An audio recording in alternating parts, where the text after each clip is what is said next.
আসসালামু আলাইকুম। জুলাই আন্দোলনে অংশ নেয়া, নেতৃত্ব দেয়া কিংবা সমন্বয়ক ছিলেন এরকম ২-৩ জনের উপরে গেল ১ সপ্তাহে হামলা হয়েছে। এর মধ্যে একজনের অবস্থা মাহাদি তো আছেই, তাকে দৌড়ে সে থানায় গিয়ে ঢুকেছে। আরেকজন তাকে ধরে তারপরে উলঙ্গ করে জয় বাংলা স্লোগান দিয়েছে। এই ঘটনাগুলো আমরা দেখেছি। এগুলো আ কার কেমন লাগে সেটা জানি না। আ মানে খুব খারাপ লাগে। এটা নিয়ে একেক জায়গায় একেকভাবে হয়েছে। বিশেষ করে প্রায় প্রতিটি গণমাধ্যমেই বলা হয়েছে যে থানা জ্বালিয়ে দেওয়ার কথা বলা সেই সমন্বয়ক আশ্রয় নিলেন থানার ভেতরেই। থানার পুলিশের টাকা কি পুলিশের বাপ দেয়? থানার পুলিশের টাকা আমরা দেই। এখন থানা জ্বালিয়ে ফেলা, কোন থানা জ্বালাইছিল? কোন পুলিশকে মারা হয়েছিল জুলাইতে? যেই পুলিশ এই দেশের সাধারণ মানুষের বুকে গুলি চালিয়েছে। পুলিশ মনে হচ্ছে যেন মানে ওদের জন্মই হয়েছে ঘুষ খাওয়ার জন্য। পুলিশের ভাইরা অনেক সৎ ভাই আছেন, মন খারাপ করেন না। আপনাদের জন্মই হয়েছে আপনাদের পোলাপানের খারাপ জিনিস খাওয়ানোর জন্য। আপনাদের পোলাপানের শরীরের মধ্যে দূষিত হারাম ঘুষের রক্ত। এটার জন্যই আপনাদের আল্লাহ জন্ম দিয়েছে এই দুনিয়ায়। আপনাদের ভালো হওয়ার কোনো ইচ্ছা নাই। এটা গত ২ বছরে সেনাবাহিনীকে নিয়ে অনেক কথা বললো, পুলিশকে নিয়ে কোনোদিন নেগেটিভ কথা বলিনি। বাট এই ২টা বছরে দেখলাম পুলিশের অবস্থা। সবার ধান্দা একটাই, টাকা কামাইতে হবে। সেই আগের একই ধাঁচে তারা চলতে চায়।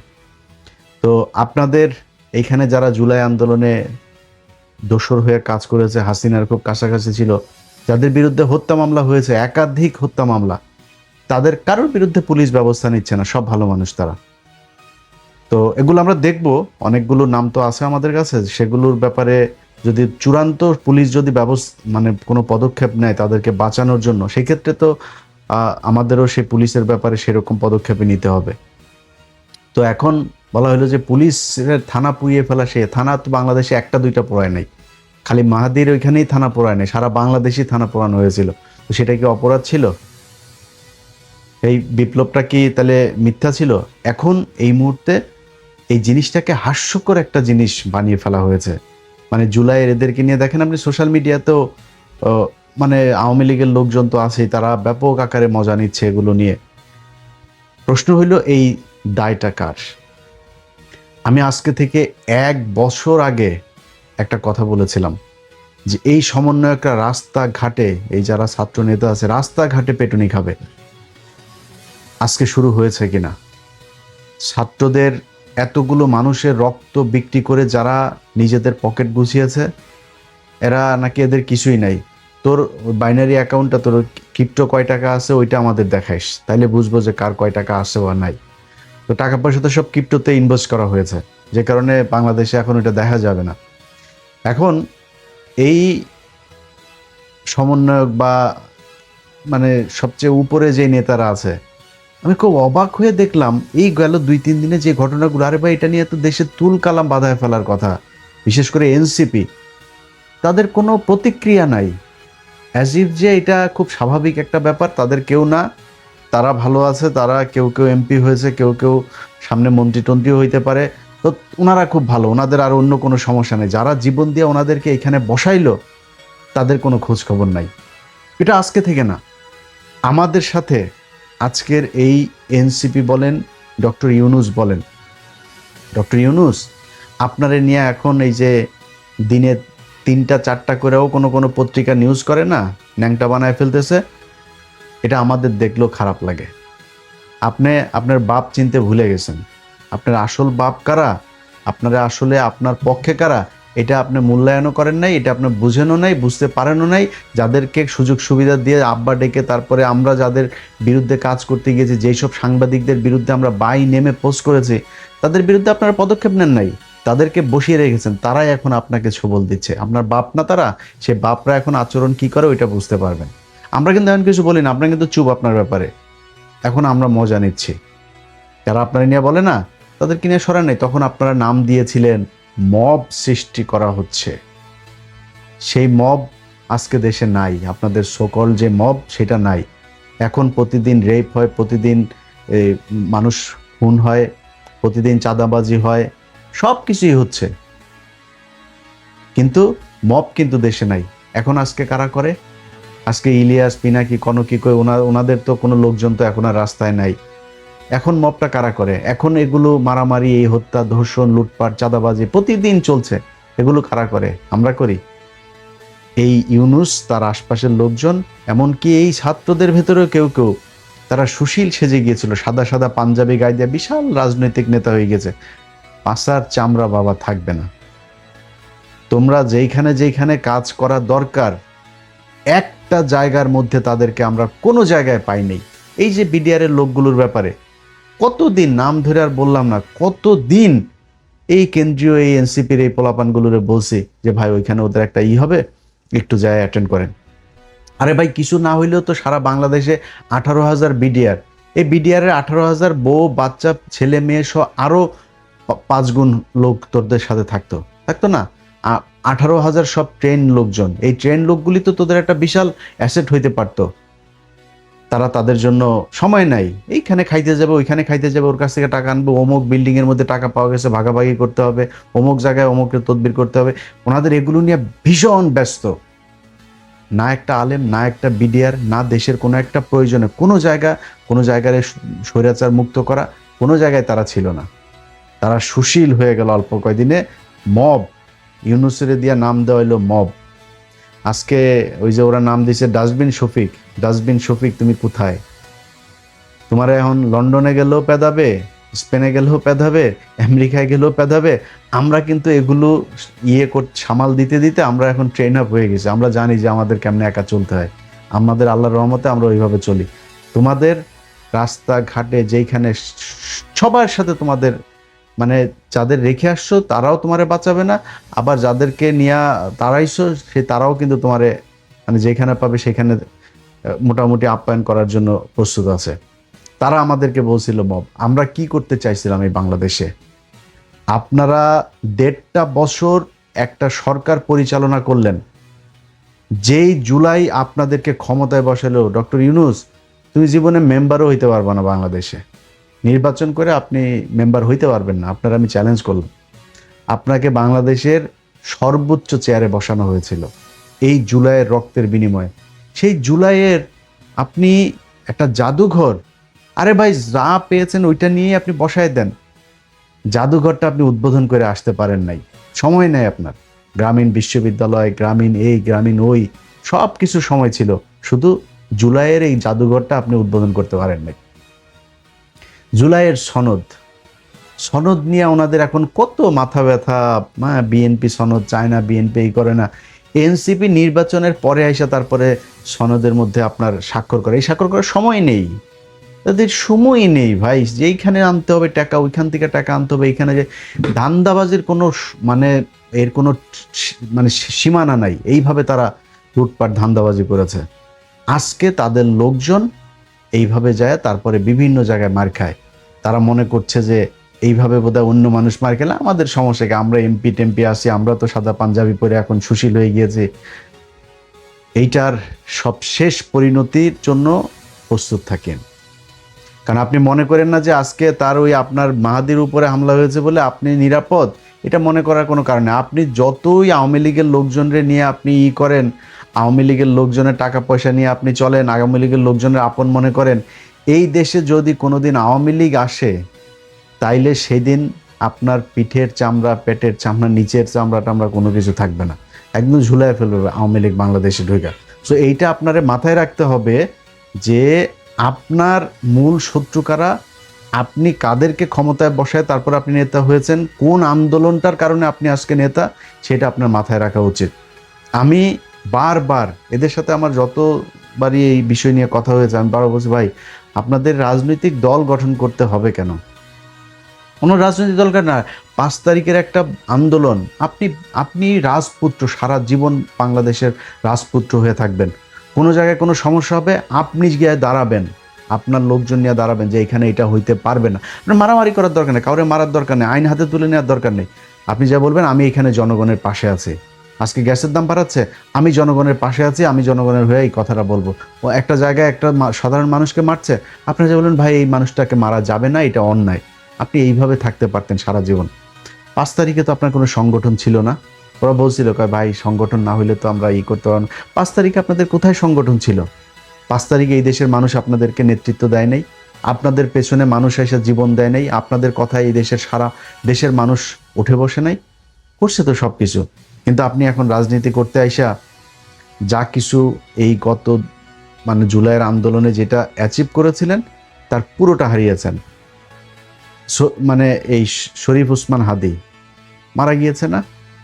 শরীফ ওসমান হাদি যে মারা গেল, কোনো সংগঠন ছিল? রাজনীতি করতে এসেছিল? রাজনীতি করতে আসে নাই তো।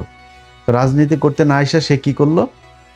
তার ইনকিলাব মঞ্চরে দিয়ে সে নানান কর্মসূচি, নানান বক্তব্য, নানান কিছু দেশের জন্য যা যা করা দরকার সব কিছু সে করেছে। এই দেশের মানুষ যেই কথাটা শুনতে চেয়েছে, যেটা করতে চেয়েছে সেটাই চেয়েছে। আওয়ামী লীগ 13 তারিখে করেছে, হাদি এসে সবার আগে এসে বসছে। আপনারা কিন্তু রাজপথে বসার কিন্তু সুযোগ সময় পান নাই, আপনারা তখন লুটপাট, চাঁদাবাজি, ধান্দাবাজি এগুলোতে ব্যস্ত। হাদি এসে বসছিল লাঠি নিয়ে। আমার এখনো মনে আছে যে কোথায় স্বৈরাচারের লোকজন শাহবাগে এসে সে এই হুমকি দিয়েছে। তো হাদির কিছু পায় নাই, কিন্তু হাদির টাকাও কামায় নাই, হাদি মন্ত্রীও হয় নাই, উপদেষ্টাও হয় নাই, কিছুই হয় নাই, এমপিও হয় নাই।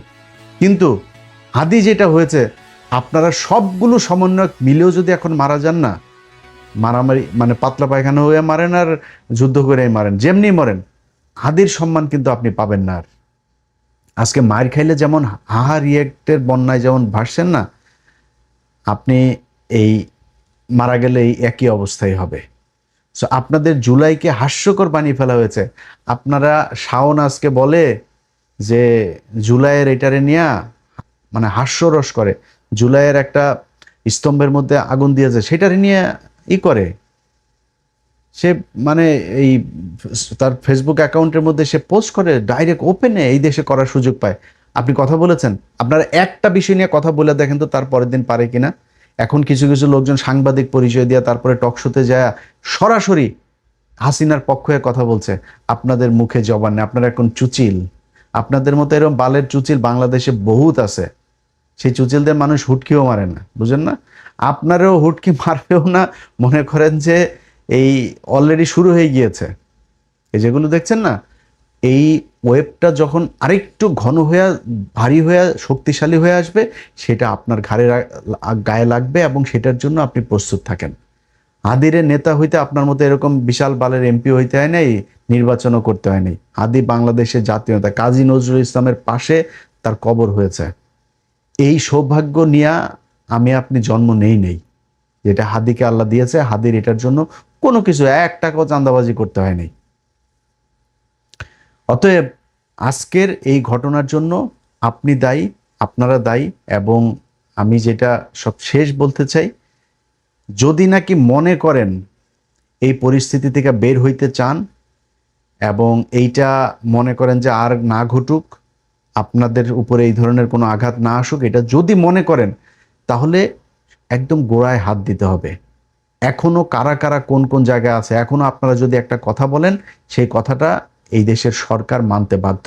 সো আপনাদেরকে বলতে হবে, আপনি নিজে যায় দাঁড়ান, ওই মব টপ মারানি বন্ধ করেন। মব মারানি বন্ধ করে, যদি ওইটা যদি মব হয়, 32 নম্বরে করা, যদি বাকশালের যদি ঘুরায় দেওয়া যদি মব হয়, আপনারা সামনে হরতাল রাখবেন না? ওইটাও কিন্তু মব, ওইটাও মানুষ মবই বলবে, আমরাও তখন ওইটারে মব বলবো। সো এই মব মারানি বন্ধ করে তারপরে আসেন, যেখানে যেখানে যারা যারা এই স্বৈরাচারের দোষর যেগুলো এখনো বড় বড় কথা বলে, এগুলোরে থামান। কোথায় কোথায় এই ধরনের কারা কারা সোশ্যাল মিডিয়াতে এগুলো করে, তারপরে এই জুলাই স্তম্ভে তার করার পরে, এটা তো রাষ্ট্রীয় সম্পদ, রাষ্ট্র বানিয়েছে, সেটার আগুন দিয়েছে, এটার জন্য রাষ্ট্রদ্রোহ মামলা হওয়া উচিত শাওনের বিরুদ্ধে। সেটাকে সমর্থন দিয়েছে, সব মামলা হওয়া উচিত। এই ব্যাপারে আপনাদের সরব হইতে হবে। ভাই, আমার কথা আপনার খারাপ লাগতে পারে, আপনাদের কাছে আমি অনেক কৃতজ্ঞ যে শেখ হাসিনা দেশে নাই। এটাই বিশাল ব্যাপার। এই দেশে জুলাইতে যারা চাঁদাবাজি করেছেন, তারাও চাঁদাবাজি করেন নাই যারা, তারাও, সবার কাছে আমি ভীষণ কৃতজ্ঞ। আমি ইলিয়াস হোসেন আজকে যতটুকু রিল্যাক্স, যেইটুকু আল্লাহ ভালো রেখেছেন, এইটুকু এই জুলাইয়ের যারা জীবন দিয়েছে তাদের কারণে। আমার এখানে কোনো অবদান নেই, একদম তাদের কাছে আমি সারা জীবন যতদিন বেঁচে থাকবো কৃতজ্ঞ থাকবো। কিন্তু আপনারা জুলাইকে বিক্রি করে যেই ভয়ানক একটা পরিস্থিতির দিকে দেশকে নিয়ে যাচ্ছেন, এইটার শেষ পরিণতি ভয়ঙ্কর। সেটার জন্য আপনাদের বিরুদ্ধে কিছু কথাবার্তা বলি। এটা ব্যক্তিগতভাবে না নিয়ে এটারে একটু বোঝার চেষ্টা করেন। আপনারা এখনো যদি নাকি যারা এই যে কয়জনই এমপি আছেন, আপনারা যদি এনসিপির এই নেতাগুলিও মিলা যদি নাকি আজকে একটা কথা বলে, সরকার বলেন, পুলিশ বলেন, প্রশাসন বলেন, এটা শুনতে বাধ্য হবে। কিন্তু আপনারা বলেন না। এই যে মেহাদির উপরে হামলা হইলো, এই যে আরেকজনের জয় বাংলা বলাইলো, এটার উপরে, এটা নিয়ে কিছু বলেছেন আপনারা? নেত্রকোনায় আপনাদের ভাঙা হইলো, এটা নিয়ে কিছু বলেছেন? আপনাদের কোনো প্রতিক্রিয়াই নাই। সো এইখান থেকে বাইর হইতে হবে। সব শেষ। এতক্ষণ যা যা বললাম, এটা বলার পরে আওয়ামী লীগের লোকজন আছে না, ওরা তো এই কয়দিন ধরে ধরেন মজা নিচ্ছে এইসব ঘটনাগুলো নিয়ে। এতক্ষণ যা বললাম এটাতেও কিন্তু আওয়ামী লীগের মজা লেগেছে। তো আওয়ামী লীগের লোকজনরে বলবো, বাংলাদেশ মনে কর তারেক রহমানের নেতৃত্বে, জামাত ইসলামের নেতৃত্বে বাংলাদেশ মনে কর ওই দক্ষিণ সুদানের মতো অবস্থা হয়ে যাবে। মনে কর যদি এরকমও হয়ে যায়, তারপরেও কোনোদিন বাংলাদেশের মানুষ তোদেরকে মানুষ মনে করবে না। তোরা মানুষ না। তোরা, তোদের যা যেসব চিন্তা ভাবনা, তোদের বিবেক বোধ, এটা কোনো সাধারণ মানুষের হিউম্যান সাইকোলজির কোনো শাখার প্রশাখার মধ্যে তোদের এটা নাই। তোদের জন্মটাই হইল গিয়া একটা খারাপ জিনিস দিয়া। হ্যাঁ, ইচ্ছে খারাপ করে আর বললাম না। এই জন্মে যারা হয়েছে, আওয়ামী লীগের অনেক মানুষজন আছে, আমারও খুব ক্লোজ পরিচিত লোকজন আওয়ামী লীগের 2-4 জন আছে, তাদের সাথে সরাসরি যখন কথা বলি এমনি, ভাই আওয়ামী লীগটা আপনি করেন কেমনে আমার এটা বলেন। এরকম আওয়ামী লীগ নাও ভাই, আমি আওয়ামী লীগ করলো এরকম না ওই, আরে বেটা এরকম ওইরকম না। আওয়ামী লীগ এটা যে মানে বিশ্বাস মনে মনেও একটু এটা যে সমর্থন করে, ওরও বুঝতে হবে ওর মস্তিষ্কে সমস্যা আছে। খারাপ মানুষ না হইলে ওর মস্তিষ্কে বুঝতে সমস্যা আছে। এই ছাড়া পৃথিবীর কোনো সুস্থ মানুষ কোনোদিন এরকম কোনো সংগঠন করতে পারে না। এটা তারা করে। সো তোদের জন্য, তোদের ভালো হওয়ার জন্য, তোদের বোঝার জন্য, তোরা আজকে মনে কর যে এই যে চোরাগুপ্তা হামলা চালায় একটা সমন্বয় একটা পিটাচ্ছিস, সামনে হয়তো আরো এরকম করবি। তোরা যাই করিস, তোদের বুঝতে হবে, তোদের যদি নাকি হাতে পায়ে ধইরা জোর করে যদি তারেক রহমান বাংলাদেশে আনে, আইনা যদি তারপর ক্ষমতায় বসায় বা রাজনীতি করার সুযোগ দেয়, তাইলে পারবি। এই ছাড়া তোদের কোনো ক্ষমতা নাই। তোরা তোদের বাপেরে বিচির মধ্যে চাপ দে, খালি তোর বাপেরে না, তোর বাপের ছেলে, ছোট বাচ্চা, ওই সব কটার বিচির মধ্যে চাইপা 15 আগস্ট যেটা করছে না, তোর আম্মারে ব্লাউজ টেলাউজ যা আছে সব কিছু রাইখা ন্যাংটা করে তারপরে মানুষ 45 মিনিটে খাইতেও দেয় নাই, সেটাই লাথি দিয়ে তারপর বার করে আইছে ভারতে। এখন যায় মোদির কাছে হাঙ্গা ছাড়া, তারপরে আকাম কুকাম লাগাইতেছে, দেখ বাচ্চা বুচ্চা হয় কিনা, দেখ যদি মেয়াদ থাকে তাহলে হয়েও যাইতে পারে। তোর আম্মা যায় ওইখানে এগুলি করতেছে, তোরা পাল ফালাইতে পারছিস? 2 বছর হয়েছে, কোনো পালটা ফালাইতে পারছিস? কবে আসবি বল? তোরা দিন তারিখ দে যে অমুক দিন অমুক কিছু হইলে তারপরে আসবি। তোদের বিএনপি যদি মানে জোর করে আইনা যদি ক্ষমতায় বসায় বা রাজনীতি করতে, তাইলে পারবি। এর বাইরে তোদের হাতে কোনো অপশন নাই। তোদের আব্বা, যারা তোদের আব্বা, ছাগলের 3 নম্বর বাচ্চাগুলি তো সোশ্যাল মিডিয়াতে যে আমি আজকের ভিডিওটা তো যা বললাম যে ওদের সোশ্যাল মিডিয়াতে ব্যাপক ভাই সোশ্যাল মিডিয়া আমরা এটার জন্ম দিছি। এই সোশ্যাল মিডিয়ায় বাংলাদেশে রাজনৈতিক কথাবার্তা, রাজনীতি করেও যে মানুষকে যে মানে উজ্জীবিত করা যায়, এটা আমরা শিখাইছি। সো সোশ্যাল মিডিয়ায় কি হয় আমরা খুব ভালো করে জানি। একটা পোস্টের মধ্যে 500-1000 কমেন্ট হওয়া এভারেজ, মানে গুড এনাফ, এর চাইতে বেশি দরকার নাই। সো 500-1000 মানুষ, তোরা এখন ইন্ডিয়াতে যায় বসে আসিস, লন্ডনে আসিস, এখানে আসিস, বিভিন্ন দেশে দেশে আসিস না, তোদের তো সারাদিন, এখন বিশেষ করে ইন্ডিয়ার গুলি, সারাদিন ফেন্সি ডিলার বাংলা খাওয়া ছাড়া আর তো কোনো কাজ নাই তোদের। সারাটা দিন হাঁ করে তাকায় থাকিস যে কখন একটা কিছু একটা খবর পাবো। ডক্টর ইউনুস বলে পলাইছে, 2 দিন পরে ফ্রান্স থেকে ইউনুস আবার দেশে, তো এই না বললি যে আর আসবে না, চলে গিয়েছে নেই সে। ভাই এগুলো আমরা একসময় করছি। আমরাও একসময় এখানে বসে থাকতাম, কিছু একটা হবে, কিছু। এনায়েত করিমের মতো লোক, ওই যে বাটপার, সেই এনায়েত করিমও এই বাংলাদেশের এই যে শওকত ভাই, সাংবাদিক শওকত ভাই, গাজী রুহুল আমিন সাংবাদিক, তারপরে আরো অনেক পলিটিশিয়ানও আছে, অনেকের জীবন ধ্বংস করে দিয়েছে এই এনায়েত করিম। অনেকে আছে হয়তো মানে তাদের আসলে তাদের ভালোর জন্যই গিয়েছিল তাদের সাথে কথা বলতে। হ্যাঁ, এনায়েত করিম বুঝাইছে ভাই এই যে এরকম এরকম হবে, এটা হবে, আর সরকার পতন হয়ে যাবে। তো তার কথাবার্তা আমার প্রথম দিনই ভাল লাগে নাই। আমি বারবার বলছি, এই যে উলফাত ভাইরে জিজ্ঞেস করেন, আমি ভাই বলছি, আমি ভাই এটা 2 নাম্বার লোক। কিন্তু সে করতো কি, রয়ের টাকা পয়সা নিয়ে ওই থাইল্যান্ডে মিটিং করাইতো, আমেরিকায় আনতো মিটিং করতে, তারপর কাঠমান্ডুতে যাইতো, সিঙ্গাপুরে যাইতো, ভিআইপি ভিআইপি 5 স্টার হোটেলে নিয়ে যাইতো, বিজনেস ক্লাসে টিকিট করাইতো, এগুলো করে নিয়ে যাইতো। ওই হয়েছে। এই এই যে রেজা কিবরিয়া ভাই, ইলিয়াস, শুনেন, কোথায় দাঁড়াবেন আপনি, আপনি ক্যান্ডিডেট কতজন দিবেন আপনি ই করেন। ধুরো ভাই, কি কোন এগুলি। এনায়েত করিমের মতো লোকও কিন্তু এইভাবে বাংলাদেশের বহু ডাকসেটে রাজনীতিবিদদেরকে কিন্তু ই করছে। এই যে আজকের স্পিকার মেজর হাফিজ ভাইটা এদেরকেও অনেকটা বায়াস করে ফেলছিল। হ্যাঁ, অতএব আমরা এগুলো পার করে আসছি গেল 15 বছর। তোমরা তো মাত্র শুরু করলে, আমাদের কাছে তোমরা দুগ্ধ শিশু। তোমরা এখন এগুলো কিছুই বুঝো নাই, বহুত সময় আছে। তোমার আম্মার সাথে যায় আওয়ামী লীগের সব নেতারা এখন কথাও বলে না, কারণ তোমার আম্মার কেবলা আবার আরেক দুইটা হয়েছে। রেহানা আপা এক কেবলা, তোমার ওই যে এই 5,500 বিজ্ঞানী আবার আরেক কেবলা, ওইদিকে পুতুলও আবার আরেক কেবলা হইতে চায়, বাট ওইটা একটু ঠান্ডা আছে। এদিকে এই 3 ক্যাবলা কিন্তু এখন কামড়া কামড়ি চলছে। তোমাদের বড় বড় নেতা যারা আছে ওদেরকে জিজ্ঞেস করে, তোমাদের এখন কেবলাই ঠিক করতে পারো না যে কোন দিকে। কেউ কেউ চিন্তা আছে না হাসিনা থাকা অবস্থায় তো আর হবে না, এখন রেহানা চায়, কিন্তু হাসিনা মারা গেলে এখন রেহানার দিকে যাবে। ওইদিকে রেহানার ছেলেটা আবার ব্যাপক আকারের উত্তেজিত হয়ে আছে, কোনোভাবেই জয়ের দিকে যাইতে দেওয়া যাবে না।